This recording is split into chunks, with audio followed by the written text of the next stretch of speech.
kuokoa kizazi kijacho. Baraza la maimamu na wahubiri nchini Kenya CIPK limewataka maimamu wote walio chini ya baraza hilo kote nchini kuhubiri amani kuanzia sasa hadi wakati wa uchaguzi mdogo ujao. Aidha, imetoa wito kwa waumini wa Kiislamu hasa vijana kujitokeza kwa wingi na kujiandikisha kuwa wapiga kura wanapoelekea katika uchaguzi mkuu wa mwaka 2027. Baraza hilo limewataka Wakenya kutumia vyombo vya kijamii kwa wajibu wa kuepuka kusababisha ukatili na vile kutukana watu ama kutoa cheche za matusi.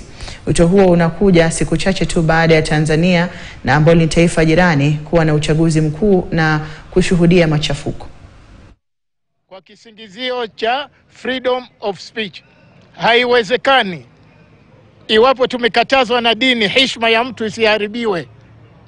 Leo watu wameendelea katika hizo social media mpaka watu wamekosa heshima, watu wazima, na kukosa adabu na kuzungumza maneno ambayo kwamba yanaweza kugawanya watu kwa ukabila, kugawanya watu kwa maeneo, kugawanya watu hata kwa kuchukiana.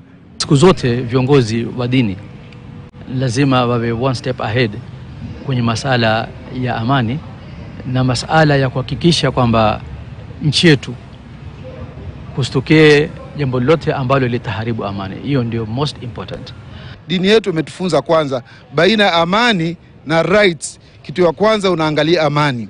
Eza kuwa right yako ni ndogo, haki yako ni ndogo, ukaitetea ikawa sasa ikaleta mpaka shida kiasi ambacho kila mtu akawa katika matatizo. Mshindi wa kwanza wa shilingi milioni 1